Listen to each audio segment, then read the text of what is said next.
함께 6월의 말씀을 암송하시면서 하나님 앞에 예배자로 나아가시겠습니다. 오직 성령의 열매는 사랑과 희락과 화평과 오래 참음과 자비와 양선과 충성과 온유와 절제니 이 같은 것을 금지할 법이 없느니라. 아멘. 찬송가 484장 내 맘의 주여 소망 도소서.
하나님께서 오늘 우리에게 주신 말씀은 에베소서 4장 30절 말씀입니다. 하나님의 말씀을 받들어 읽겠습니다. 하나님의 성령을 근심하게 하지 말라. 그 안에서 너희가 구원의 날까지 인치심을 받았느니라. 아멘. 우리는 지금 성령 강림절을 맞이하여 성령님에 대해서 함께 말씀을 통해 살펴보고 있습니다. 성령님이 누구신가? 성령님이 하신 역할이 무엇인가? 우리는 왜 성령 충만해야 하는가? 이런 것들을 신구약 성경을 통해서 이 중요한 내용을 다뤄보고 살펴보고 공부하고 있습니다. 오늘은 성령을 근심케 하지 말라, 성령님을 근심하게 하지 말라라고 하는 사도 바울이 에베소 교회에 보낸 편지 가운데 강조한 내용을 가지고 성령님이 근심하는 건 뭐냐? 또 성령님을 근심하지 않게 하는 것은 무엇이냐? 우리가 어떻게 해야 성령님을 근심하게 하지 않을 수 있느냐를 함께 살펴보고자 합니다. 우리를 진리 가운데로 인도하고 구원의 확신을 가지고 믿음 안에서 살게 하도록 우리 안에서 역사하시고 감동하시는 분은 성령님이십니다. 그리고 성령님은 우리가 잘못 구할 때 말할 수 없는 탄식으로 우리를 위하여 중보하며 기도해 주십니다. 우리로 하여금 하나님의 성품을 회복하고 그리스도의 장성한 분량에까지 자라가도록 역사하시는 분이 성령님이십니다. 근데 성령님이 우리 때문에 근심할 때가 있다는 겁니다. 사도 바울은 성령님을 근심하게 하지 말라라고 강조했으니까 성령님을 근심하게 하는 경우가 있다라는 얘기입니다. 어떨 때 우리가 성령님을 근심하게 하는 걸까요? 어떤 점에서 성령님이 근심하시는 걸까요? 성령님이 근심하시는 제일 큰 이유는 우리의 죄 때문입니다. 우리가 하나님 앞에서 우리의 죄를 짓고 죄악 속에 살고 죄 가운데 거하고 죄를 좋아하고 죄와 동행할 때 성령님은 말할 수 없이 근심하십니다. 성령으로 말미암지 않고는 누구도 예수를 그리스도라고 고백할 수 없기에 우리가 예수님을 구세주로 믿는다면 우리는 이미 하나님의 놀라운 인치심 속에 성령의 역사심으로 구원받은 것입니다. 그런데 그렇게 구원을 받아놓고 성도라고 하면서 여전히 옛사람의 풍습을 따라가고 습성을 따라간다면 그러면 그것은 성령님을 근심시키는 일입니다. 삼위일체 하나님께서 우리 때문에 슬퍼하신다는 겁니다. 성령님이 가장 기뻐하신 건 뭡니까? 죄의 길에서 돌이켜서 의를 향하여 방향 전환을 하는 것을 가장 기뻐하십니다. 우리가 저지르는 모든 죄에는 원죄의 영향이 있고 자범죄의 영향이 있습니다. 원죄의 영향이라고 하는 것은 아담과 하와가 선악과를 따먹고 하나님의 말씀을 배신하고 불순종함으로 말미암아 우리 안에 생긴 타락한 본성입니다. 타락한 본성이 우리를 끊임없이 충동하여 우리로 하여금 범죄하게 합니다. 그런데 내가 그 타락한 본성, 원죄의 영향으로 말미암아 스스로 죄를 지으면 이것은 자범죄가 되는데 내가 선택의 순간에 하나님의 영의 감동을 받아 성령의 법을 따를 것이냐 아니면 육신의 법을 따를 것이냐는 것은 전적으로 우리가 어떻게 하느냐에 달려있는 것입니다. 성령께서는 우리로 하여금 주님의 놀라운 역사 속에서 도우심 속에서 의의 길, 믿음의 길, 승리의 길, 영생의 길, 성령의 길을 가도록 우리를 이끌어 주십니다. 그런데 사탄은 우리에게 끊임없이 유혹하고 시험에 빠지게 해서 악에 빠지게 만들어서 우리로 하여금 죄의 길, 육의 길, 악의 길로 가도록 우리를 유혹하고 충동질하는 것입니다. 여러분, 우리가 날마다 성령 충만해야 되고 성령님의 지배와 임재 속에 살아야 되는 이유는 간단합니다. 우리가 성령님의 다스리심을 받지 않으면 우리 안에 있는 타락한 본성이, 죄성이 우리로 하여금 죄의 길로 우리를 충동하고 유혹하기 때문입니다. 예수님께서 유대인들이 하루에 3번씩 기도하시는 걸 아시고 예수님도 유대인으로 이 땅에 오셨으니까 누구보다 그런 습성을 가지고 사셨는데 제자들에게 주기도문, 주님이 가르치신 기도문을 가르치시면서 뭐라 그랬습니까? 우리를 시험에 빠지지 않게 하시고 악에서 건지소서, 악에서 구하소서 이렇게 기도해라 라고 얘기하셨습니다. 바꿔 말하면 우리가 시험에 빠지고 악에 빠지고 할 수 있는 존재라는 겁니다. 그래서 우리는 날마다 성령님의 도우심과 은혜를 구해야 합니다. 우리가 죄를 짓고 타락하면 성령님이 근심하시지만 동시에 또한 우리가 잘못된 태도와 자세를 가지고 있을 때 성령님을 근심시킵니다. 그것은 바로 하나님께서 예수님을 이 땅에 보내주시고 예수님이 보혜사, 또 다른 보혜사 성령님을 보내주셔서 우리로 하여금 성령님의 지배와 인도하심 속에 다스리심 속에 살도록 하는 이 놀라운 하나님의 은혜와 섭리를 무시할 때, 경멸할 때, 깔볼 때, 존중하지 않을 때 성령님은 근심하십니다.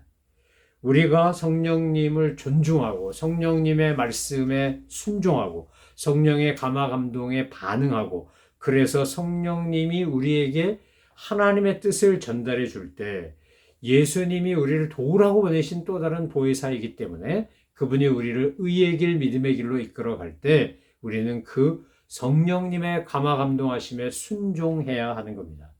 우리로 하여금 선한 일, 착한 일, 귀한 일, 아름다운 일, 거룩한 희생과 헌신을 하도록 주님께서 감화 감동하실 때 우리가 그것을 거절하거나 무시하지 않고 순종해야 합니다.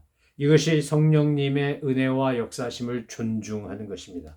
자녀가 부모의 말을 순종하는 것은 결국 부모를 존중하고 존경하기 때문입니다. 부모님의 사랑과 은혜를 알고 그것에 보답하고자 하기 때문이라는 겁니다. 성령님은 진리의 영이시고 자유의 영이시고 사랑의 영이십니다. 성령님께서 우리에게 날마다 부어주신 것은 은혜입니다. 그래서 성령님께서 우리로 하여금 거룩을 추구하고 경건한 삶을 살고 순결하게 이 땅에서 빛과 소금이 되도록 우리를 이끌어 주실 때, 감동시키실 때, 우리 안에서 그런 마음과 열정이 생기도록 이끌어 주실 때 우리가 그것을 순종해야 한다는 겁니다. 반응해야 한다는 겁니다. 감동이 올 때 반응하지 않는 사람들은 나중에 하지 뭐, 나중에 이따가 할 거야, 다음에 할 거야, 내일 할 거야 이러다가 결코 아무것도 순종하지 못합니다. 성령님은 또 언제 근심하냐? 우리가 파당을 짓고 파렴치한 행동을 하고 하나님이 원하시는 성령께서 힘써 하나 되게 하신 것을 깨뜨릴 때 근심하십니다. 왜 교회가 분쟁이 일어나면 안 되고 갈등이 일어나면 안 되고 싸우면 안 되는 겁니까? 성도가 왜 싸움과 분쟁을 피하고 또는 거부하고 가야 하는 겁니까? 오른뺨을 때리면 왼뺨을 들이대고 오리를 가자면 십리를 가고 겉옷을 달라면 속옷을 주고 바보 멍청이 같은 이런 것을 하라고 예수님은 왜 요구하셨고 명령하신 겁니까? 또 그렇게 하는 것이 무슨 의미가 있는 겁니까? 그것이 바로 성령의 역사고 하나님의 방법이고 주님께서 우리에게 보여주신 것입니다. 여러분, 온 천하 만물을 지으신 창조주이신 예수님이 이 땅에 인카네이션, 강림하실 때 보잘것없는 어린아이로 오셨습니다. 보잘것없는 어린아이로 와서 헤롯 대왕이라고 불리우는 그 헤롯이 2세 미만의 모든 남자아이들을 다 죽이라 그러니까 이제 베들레헴에서 태어나신 주님이 요셉과 마리아의 품에 안겨서 애굽으로 피신가 했습니다. 아니 무슨 메시아가 인류를 구원하러 온 구세주가 이렇게 힘이 없단 말입니까? 성경은 우리에게 힘 없는 메시아를 보여줍니다. 스가랴가 그랬듯이 우리에게 힘 없는 메시아, 파워리스 파워를 보여줍니다. 그런데 그 예수님이 마지막에 돌아가실 때도 보면 어떡합니까? 혼자서 십자가 못 지셨습니다. 너무 고문당하고 힘들고 지쳤기 때문에 그 십자가를 메고 골고다까지 못 가는 겁니다. 그러다가 얼떨결에 십자가 지고 그렇게 예수님을 도와서 예수님과 함께 골고다를 간 사나이가 있지 않습니까? 여러분, 우리에게 그렇게 예수님이 보여준 것은 탄생부터 죽음까지 홀로 무엇인가를 하는 게 아니었습니다. 우리가 삼위일체 하나님, 나중에 기회가 되면 이 삼위일체에 대한 이야기를 강론을 또 하겠지만 하나님, 성부 하나님, 성자 하나님, 성령 하나님도 삼위가 일체가 돼서 역사하십니다. 하나님께서 성령님을 통하여 우리에게 말씀하시고 보여주는 건 끊임없이 그게 무엇입니까? 하모니, 심포니, 연합, 하나됨입니다. 이것을 깨뜨리고 이것을 거부하고 이것을 부정할 때 성령님은 근심하십니다. 부부는 부모를 떠나 둘이 연합하여 한 몸이 될 거라고 했습니다. 그러니까 남편과 아내가 서로 존경하고 사랑하고 배려하고 존중하면서 사랑으로 서로 섬기고 돌보아서 하나가 될 때 성령님은 기뻐하시지만 서로 미워하고 대적하고 싸우고 갈라서고 한쪽 배우자가 다른 쪽 배우자를 배신하고 외도하고 바람피고 가정폭력하고 욕하고 이러는 것들은 다 성령님을 근심하게 하는 겁니다. 성령님께서는 우리에게 정말 주님의 거룩하심을 닮아가고 따라가고 날마다 성장하도록 역사하신 분입니다. 그래서 우리가 주님의 그 거룩하신 섭리와 온전하심을 경홀히 여기거나 무시하면 안 됩니다. 경솔해도 안 되고 소홀해도 안 됩니다. 우리 안에서 역사하신 성령님께 늘 귀를 열고 그분이 말씀하시는 것을 듣고 내 마음문을 열고 주님이 내 마음의 보호자에 앉아 계셔서 성령 하나님께서 나의 삶을 이끌어 가시도록 우리가 자발적으로 그분에게 내 삶의 주도권을 양도할 때 성령님은 기뻐하시고 감사와 찬송과 감격이 넘치도록 우리를 이끌어 주십니다. 여러분, 오늘 우리가 성령님께서 근심하지 않고 도리어 성령님이 우리를 기뻐하시도록 만드는 거 어려운 것 같은데 굉장히 쉽습니다. 어떻게 하시면 됩니까? 모든 것을 어떤 경우에든지 성령님께 묻고 듣고 순종하면 됩니다. 제가 거듭거듭 강조하지만 좋은 관계, 하나님과의 좋은 관계, 사람과의 좋은 관계에서 절대적으로 필요한 게 뭡니까? 이심전심이고 소통이고 진정한 마음의 울림이 있는 대화입니다. 온전한 커뮤니케이션, 온전한 컨버세이션은 그냥 단순히 정보를 주고받는 게 아닙니다. 인포메이션을 주고받는 게 아닙니다. 어떤 팩트를 알려주는 게 아닙니다. 그 속에 담긴 감정, feeling, 어떤 그 사람이 갖고 있는 경험, 이 모든 것들을 함께 공유하면서 서로 알아가면서 서로 나눠가면서 그러면서 일치를 이루는 것이 진정한 대화이고 소통이고 커뮤니케이션입니다. 우리가 하나님과 기도하는 일을 게을리하지 않고 열심을 품고 해야 될 일은 무엇입니까?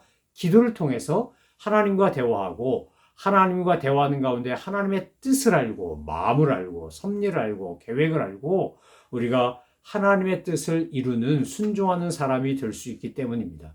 이렇게 주님과 기도로 대화할 때 주님의 뜻을 우리에게 알게 하고 깨닫게 하시는 분이 바로 성령 하나님이십니다. 하나님의 말씀을 읽을 때 예수 그리스도를 존귀케 하고 높이게 하고 나를 위해 십자가 달려 돌아가신 구세주의 사랑과 그 놀라운 희생에 감동하고 감격하게 만드시는 분도 성령님이십니다. 우리가 잘못 구할 때나 기도해야 될 것을 기도하지 않을 때 우리를 위하여 말할 수 없는 탄식으로 기도하시는 분도 성령님이십니다. 그래서 우리가 성령님을 기쁘시게 하고 성령님을 우리로 하여금 성령님이 즐거워하실 수 있도록 우리가 성령님께 순종해야 합니다. 오늘 본문에 보면 하나님께서 어떻게 하셨다는 겁니까? 이제 너희가 구원의 날까지 인치심을 받았다는 겁니다. 성령님 안에서 우리가 구원의 날까지 인치심을 받았다. 이 말은 무슨 말입니까? 성령님이 우리 구원받음의 확증자, 보증자라는 겁니다.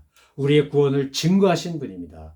저 사람은, 저 성도는 예수님을 그리스도로 믿고 자기의 죄를 회개하고 하나님의 값없는 은혜를 감사함으로 받고 그가 예수님 믿기 이전과 예수님 믿은 이유가 완전히 달라진 삶을 살고 날마다 그리스도의 장성한 분량까지 자라가기를 갈망하며 경건의 길을 연습한 하나님의 자녀입니다. 예수님의 제자입니다. 성령의 사람입니다. 누가 보증한다는 겁니까? 성령님이 보증하신다는 겁니다.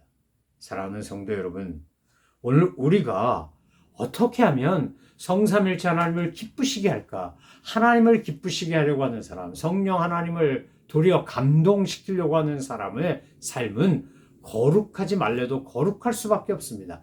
경건의 모양만 있는 게 아니라 경건의 능력이 있습니다. 지금 세상은 인본주의에 의해서 하나님의 말씀도 왜곡하고 자기들 멋대로 뜻대로 자기들 뜻 그냥 편한 대로 해석하고 지금 미국의 주류 교단이라고 했던 PCUSA에 이어서 이제 UMC도 동성애 문제를 인하여 갈라지고 싸우고 이제 난리가 나고 있습니다. 여러분 그런 일들이 왜 일어나는 겁니까? 뭐 동성애만 잘못입니까? 이성애자가 바람피고 외도하는 거, 간음하는 거 다 죄입니다. 그러니까 성경이 죄라 그러면 죄고 성경이 악이라 그러면 악이고 성경이 하지 말라면 안 해야 되고 하라 그러면 해야 되는 겁니다. 우리는 말씀의 사람이고 말씀을 통해서 하나님이 역사하시고 말씀을 통해서 우리를 구원하십니다. 이 말씀을 말씀되게 하고 내 안에 살아있는 하나님의 말씀이 생명이 되도록 하게 하시는 분이 성령님이십니다. 이 성령 강림 주일에 주간에 저희가 전주 또 지난주 이렇게 해서 2주에 걸쳐 성령님에 대해 살펴보지만 너무나 시간이 짧습니다. 우리가 신앙생활하면서 힘써 여호와를 안다라고 하는 것은 성삼일체 하나님을 아는 겁니다. 성부 하나님에 대해 알아야 되고 성자 예수님에 대해 알아야 되고 성령 하나님에 대해 알아야 합니다. 많이 알면 알수록 성령에 대한 지식이 늘어나면 늘어날수록 우리의 신앙생활이 윤택해지고 아름다워지고 멋지고 승리할 수 있기 때문입니다. 사랑하는 성도 여러분, 성령님을 사랑하시고 성령님을 사모하시고 성령님과 동행하시고 성령님을 기쁘시게 하고 성령님의 감화감동 역사하심에 순종하는 저와 여러분이 되어서 하나님 나라가는 그날까지 늘 우리가 성령의 사람으로 살아가는 주님의 백성들 다 되시기를 소망하며 축원합니다. 기도하겠습니다. 하나님 아버지, 오늘 저희들 가운데 성령님 역사하여 주셔서 성령님을 근심하게 하는 일을 하지 않고 근심하게 하는 생각을 하지 않고 근심하게 하는 파당을 짓지 않고 분열을 하지 않고 다투지 않고 덕을 세우고 사랑을 베풀고 하나님의 영광을 드러내며 살아가는 저희들 다 되게 하여 주옵소서. 성령님을 근심하게 하는 것이 아니라 성령님을 기쁘시게 하고 성령님을 감동시키는 믿음의 사람들 다 되도록 성령님 저희들 가운데 역사하여 주옵소서. 감사드리며 예수 그리스도의 이름으로 기도 올리옵나이다. 아멘. 하늘에 계신 우리 아버지, 아버지의 이름을 거룩하게 하시며 아버지의 나라가 오게 하시며 아버지의 뜻이 하늘에서와 같이 땅에서도 이루어지게 하소서. 오늘 우리에게 일용할 양식을 주시고 우리가 우리에게 잘못한 사람을 용서하여 준 것 같이 우리 죄를 용서하여 주시고 우리를 시험에 빠지지 않게 하시고 악에서 구하소서. 나라와 권능과 영광이 영원히 아버지의 것입니다. 아멘.